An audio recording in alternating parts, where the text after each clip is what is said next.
Hey, what's going on, everybody? It's your boy Dave coming at you with another video. If you're someone that's looking for a tablet, specifically the iPad Air, and you're wondering if this is the last tablet you'll ever need to buy, check out the review and I'll let you know if it is. So this is my review after 30 days of using the iPad Air 4th generation. So since I graduated college back in 2016, I haven't really had a computer. So most of anything that I needed to do, that I needed a computer for, I just used my wife's laptop to do it. Or I mostly just worked it out on my 11 Pro Max for the past four years or so. The iPad Air 4 is my first actual computer-ish device that I've had since I've graduated. My review comes from a perspective of, can this tablet, can the iPad Air 4th generation be your everyday driver, your everyday computer, your everyday productivity device? Can it be that for you? So I've been using this as my main computer with no MacBook or iMac that I have in the background to back me up. So if I can't do it on the iPad, I just can't do it at all. So this is the 4th generation of Apple's iPad Air, and this is also the base model that starts at $599, but phone carriers do offer financing options if you're going to be interested in something like that. I decided to go with the space gray colorway, and this does also have Apple's A14 Bionic chip. In addition to Apple's A14 Bionic chip, the iPad does have a 10.9-inch screen with Apple's Liquid Retina display. There's no Face ID, but there is a fingerprint scanner at the top right of the iPad. It does give you the iPad Pro's modern design, so you have the squared off edges. The 4th gen iPad Air does support the Apple Pencil, the 2nd generation Apple Pencil.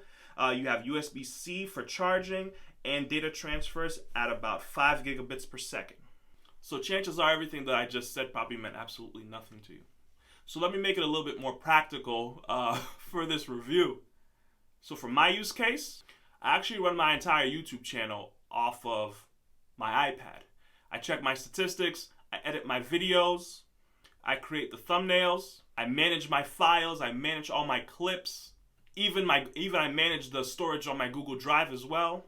I write all my scripts. And yeah, the typical watch YouTube, browse Twitter, Facebook. I do that all from the iPad Air 4th gen. So if someone were to ever ask me, Dave, would you prefer to have a MacBook or an iMac if someone were giving it to you for free? Yeah, for free. But there's no reason for me to go out and buy one right now because the iPad Air has actually done everything that I've needed it to do for my use case. There's not one video that I have up on my channel that I have not edited on my iPad, and I'm still learning, I'm still growing, trying to get better with using the software. I mostly use LumaFusion for my editing purposes, but so far, I can't complain. So the iPad Air does have a camera on the back of the iPad. No one uses the camera on the back of the iPad. Let's keep it moving. Nah, but I'm just playing.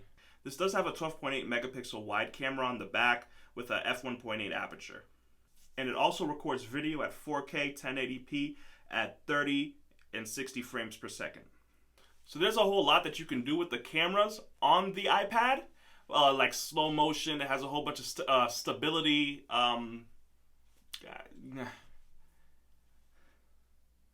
You just don't use the camera from the. So the iPad Air 4th generation has actually been the perfect extension of my phone. And having the iPad, which is has a 10.9-inch screen display, has allowed me to transition to a smaller iPhone instead of having to do everything that I wanted to do on my iPhone 11 Pro Max. So I've had Apple products in the past, but now since Apple has even improved a lot of their software and hardware, I can say I'm kind of experienced the Apple ecosystem all over again. So I can be viewing a note or typing a note on my phone, and then I can pick it right up on my iPad, which is super cool. I can be viewing a page on Safari, and then when I want to go back to it while I'm on the iPad, and I remember it was on my phone, I can just pick it up right from the iPad. Or I can be listening to music on my phone, on my AirPods, and then switch over seamlessly from using the AirPods with my phone to using them with my iPad. So for some people who are actually wondering if the screen is too small, I'm actually going to say the screen is just right. So transitioning from using my phone as my only productivity and everyday carry device to now actually being able to use my phone and especially my iPad at the same time can be a little bit different. The layout for most apps are adjusted for the iPad, but apps like Instagram and I would say maybe Facebook a little bit could use some work. YouTube looks great. The Notes app looks great. Safari as well. The layout is pretty awesome. For the most part, it's more so similar to what you would get on a MacBook Pro. iPad OS is miles ahead of what it first was when the earlier generation iPads first came out. Because your iPad used to just be a blown up screen of your iPhone. And I can say, to be honest, it's way more than that. So there are so many things that are so much better now with the iPad. You get widgets. You can choose to customize your widgets as well. There's multitasking on the iPad. You can have multiple screens up at the same time. You can have the screens up side by side. You can even have the screens floating on top of one another. And also you can even have multiple screens floating at the same time while you may be navigating through Safari or Notes or even watching a YouTube video.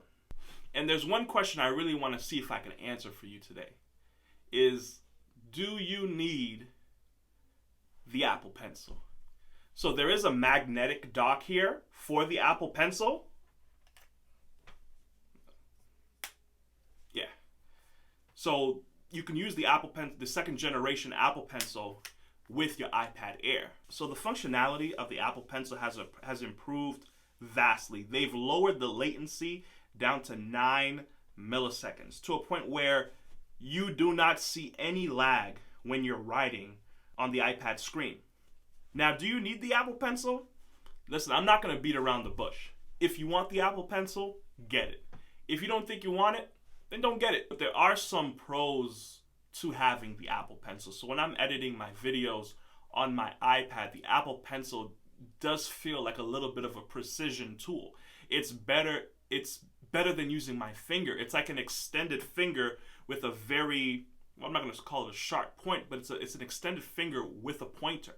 So that allows me not to really have to reach out and touch the screen. I can just grab the pencil and just do what I need to do.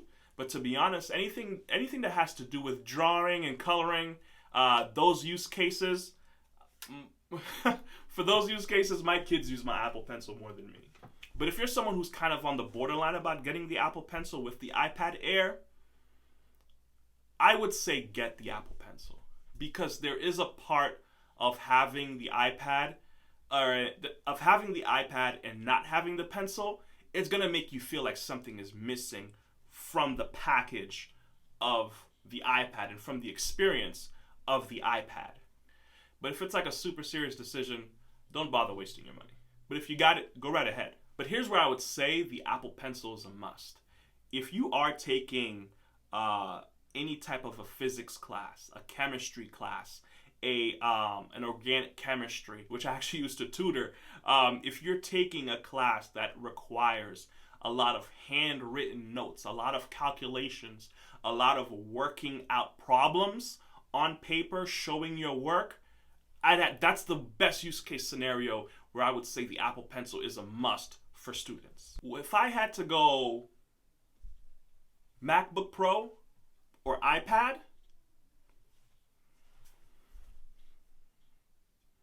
I would go iPad. I don't feel that I need the type of processing power that Apple's laptops are providing at the moment. I don't feel that everything that I do that I need to do on the iPad I can actually accomplish, and I have yet to complain about the screen. I don't complain, and I'm someone that can complain. I don't complain about the trackpad. I don't complain about the gestures. I don't complain about the Apple Pencil. I feel that everything just works well, and to be honest, I would say the iPad is probably the best device that you can actually purchase from Apple. This is Dave, over and out.